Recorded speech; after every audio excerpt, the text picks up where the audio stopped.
Saya Nah, bisa bertanya nggak? Ada iya. satu ayat ini sering juga orang baca, orang ucapkan, tapi saya juga ingin artinya penjelasan dari Mik dan Mm-mm. Roma 8 ayat 28. Nah, Kita tahu sekarang, ya,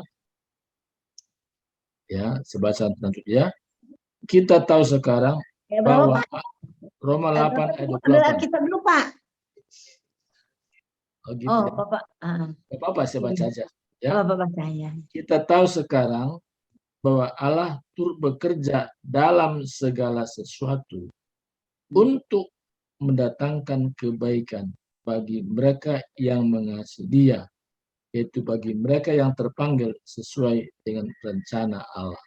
Nah, jadi dari ayat ini saya ingin kira-kira penjelasan dari Ibu Mimi seperti apa yang bisa dimengerti gitu.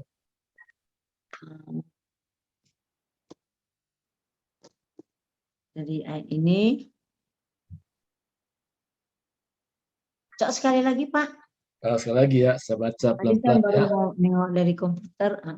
Kita tahu sekarang bahwa Allah turut bekerja dalam segala sesuatu untuk mendatangkan kebaikan bagi mereka yang mengasihi Dia, yaitu bagi mereka yang terpanggil sesuai dengan rencana Allah.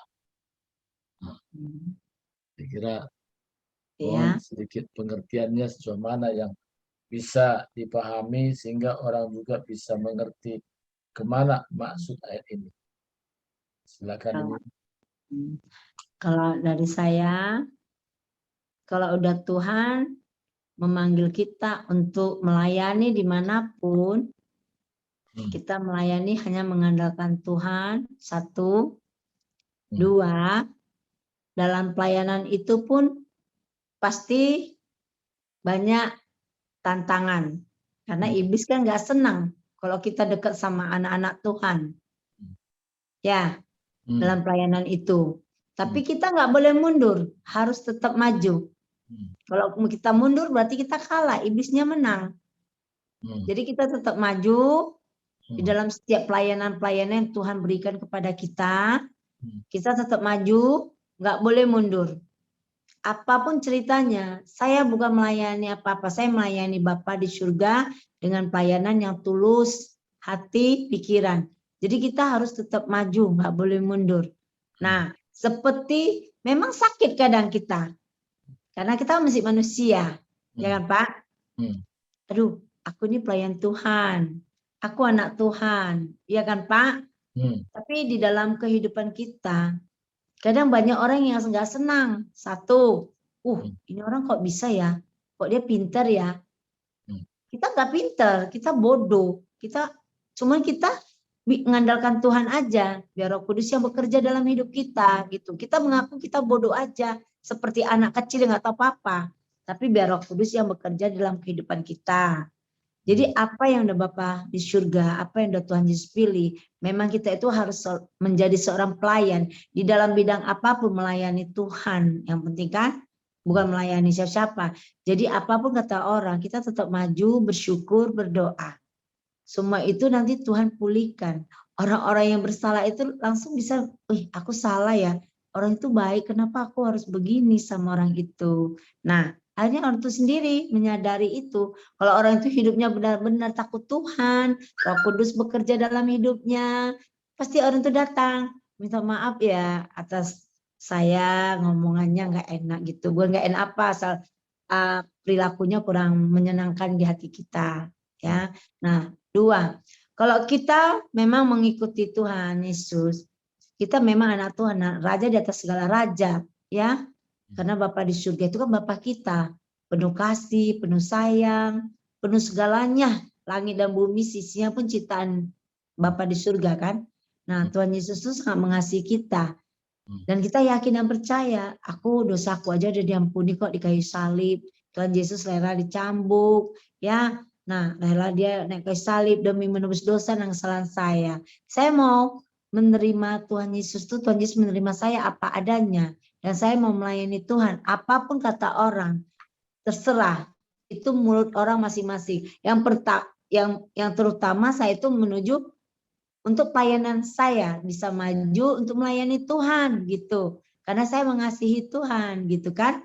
Jadi saya harus melayani Tuhan dengan sungguh-sungguh hati gitu. Nah, memang dalam pelayanan itu kadang kan nggak enak gitu. Tapi satu, setiap kita mau naik kelas, ya kalau ilustrasi mengenai pohon kan sudah banyak.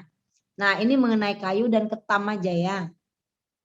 Setiap anak Tuhan, satu, Tuhan nggak pernah mencobai siapapun, ya.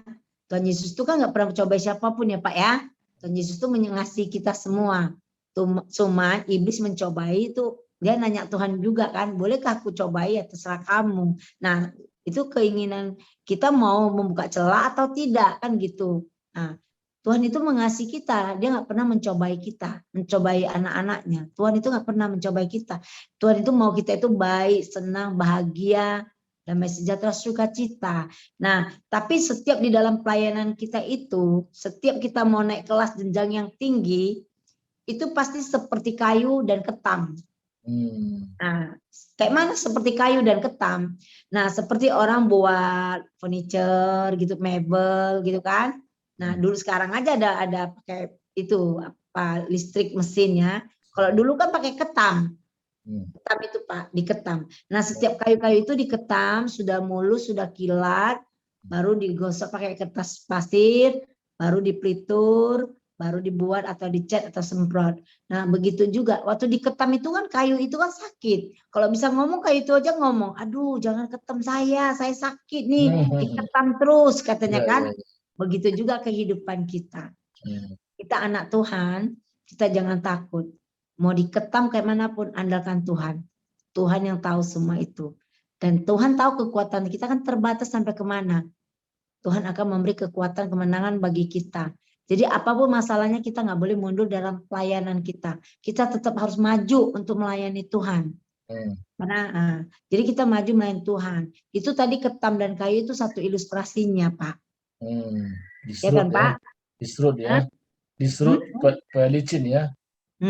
Supaya licin, supaya cemerlang, supaya itu udah diketam gitu kan, seperti kayu lemari diketam gitu kan, mau kayunya kan mau dibentuk itu kan mau jadi lemari, sebelum dibentuk kan dia mesti kayu, mesti belum kilat gitu kan. Nah itu harus diketam dulu, diketam sampai udah kilat bukan begitu aja, pakai lagi kertas pasir digosok-gosok lagi. Kalau kayu itu bisa bicara, aduh jangan ketem saya, jangan dipakai kertas pasir lagi digosok-gosok, habis itu dipelitur lagi, udah dipelitur atau dicat, kilat, jadilah dia satu lemari atau meja, kilat, dipandang baru enak.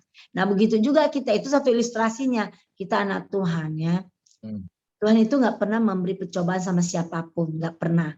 Tuhan itu dia selalu menolong kita, memberi kekuatan, kemenangan bagi kita. Ya iblis yang selalu mencobai, iblis mau mencoba itu menanya Tuhan juga. Tuhan bolehkah saya mencobai seorang ini? Kata Tuhan, terserah kamu, ya kan? Cobai, tapi kamu jangan mengambil nyawanya kan gitu kan. Nah sampai kemana? Nah kita tahu, aduh aku dalam pelayanan ini, kayaknya aku betul-betul diasah, sakit hati, terluka. Karena kan ada orang melukai kita juga tanpa kita sadari ya. Tanpa orang yang melukai itu nyadari kita tuh udah terluka kadang kan. Tapi kita jangan pandang terlukanya. Kita jangan pandang hamba Tuhan yang membuat saya terluka, anak Tuhan membuat saya terluka, saudara seiman membuat saya terluka. Jangan, kita pandang Tuhan aja. Karena itu saudara seiman kita pun sesama manusia, mereka pun tidak menyadari itu karena mereka lagi dikuasai iblis, istilahnya buka celah buat iblis, dia makanya bisa bagaimana terhadap kita. Jadi kita bersyukur aja, kita doakan, Tuhan, aku mau juga orang itu diselamatkan, dijamah, diselamatkan, agar semuanya baik di dalam Tuhan gitu.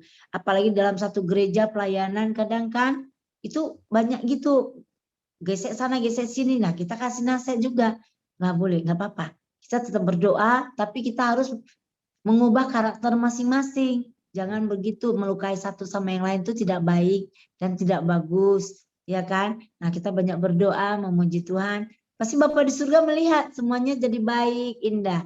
Seperti ketaman itu, ilustrasinya kayu yang mau dibuat jadi pintu apa lemari, diketam-ketam, itu kayunya udah nggak bisa bicara Pak. Kalau bisa bicara, aduh jangan ketem saya katanya. Soalnya sakit katanya kan. Tapi udah diketem kan kilat dia.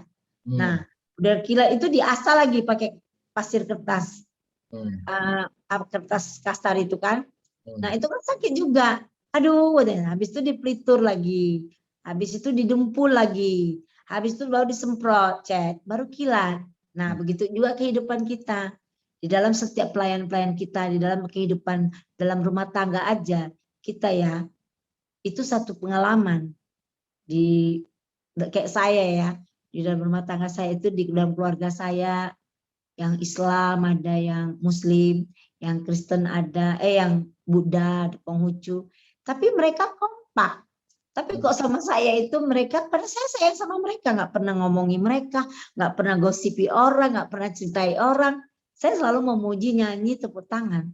Tapi apa? Karena kita punya kuasa Roh Kudus, ya. Waktu kita nyanyi tepuk tangan, itu kuasa gelap nggak senang. Jadi dia mau kayak orang mau pelepasan di sana kan nggak senang. Jadi itu ada aja ngomong ini ngomong itu, kita bilang iya makasih ya, gitu aja jawabnya. Nanti dia lama-lama bengong. Nah ini satu